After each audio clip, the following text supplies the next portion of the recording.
Welcome back to my channel. तर आज आपण हॉटेल सारखी चीज मॅगी बनवणार आहोत। चला तर मग रेसिपीला सुरुवात करूया।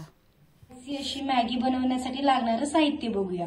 इथे मी एक छोटा कांदा चिरून घेतलाय, एक टोमॅटो, थोडीशी कोथिंबीर, हे ऑर्गॅनो आणि चिली फ्लेक्स आहे।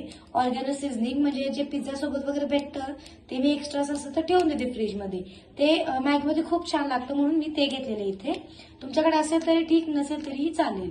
आणि हा मॅगी मसाला आहे आणि त्याच्यानंतर आपण इथे 2 मॅगी घेतलेले।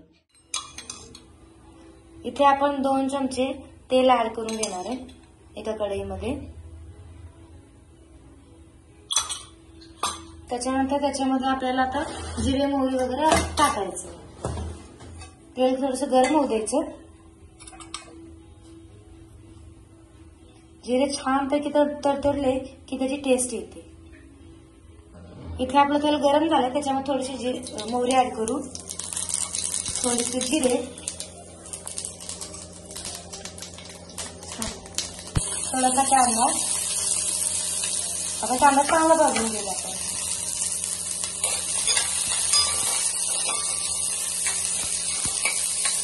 एक मिरची पण घ्या तुम्ही इथे। मिरची पण चांगली भाजून घेऊया। मिरची आणि कांदा चांगला भाजला की त्याच्यामध्ये आपण टोमॅटो टाकणार। कांदा चांगला भाजलाय, त्याच्यामध्ये आपण आता टोमॅटो टाकू।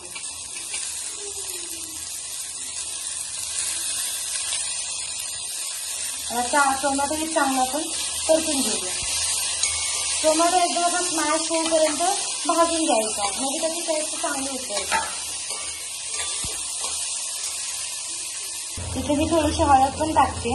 तुम्हाला हवी असेल तर तुम्ही टाकू शकता, नाही टाकली तरी पण चालेल, कारण आपण याच्यामध्ये असाही मॅगी मसाला ऍड करणार आहोत। आपले टोमॅटो आता छानसं भाजून झालंय, त्याच्यामध्ये आपण आता 2 ग्लास पाणी ऍड करणार आहे। कारण की 2 मॅगी बनवते 2 लोकांसाठी, त्याच्यामध्ये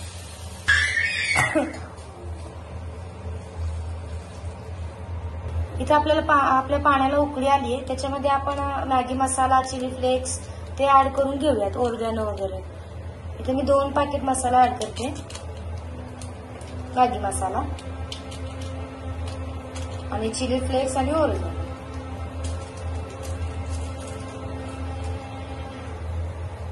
इथे मी 2 भागामध्ये कट करून याच्यामध्ये ऍड केलेली आहे। मॅगी याच्यामध्ये ऍड करून झाली की आपल्याला 5 ते 10 मिनिटं मॅगी छान पद्धतीने अशी शिजवून घ्यायची। याच्यातलं पाणी पूर्णपणे आटू द्यायचं, म्हणजे कसं मॅगीला एकदम चव येऊन जाईल। सूप नाही ठेवते मी याच्यामध्ये। इथे आपली मॅगी मस्तपैकी शिजून रेडी झालेली आहे। गार्निशिंग साठी त्याच्यावरती मी कोथिंबीर ऍड करते आणि ती आपण एका बाउल मध्ये आता काढून घेऊया।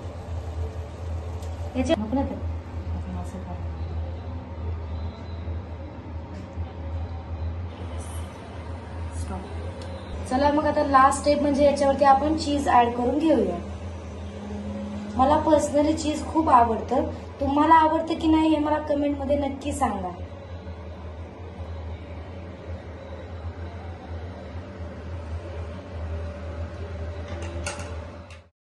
रेसिपी आवडली असेल तर चॅनलला नक्कीच लाईक, शेअर आणि सबस्क्राईब करा। थँक्यू।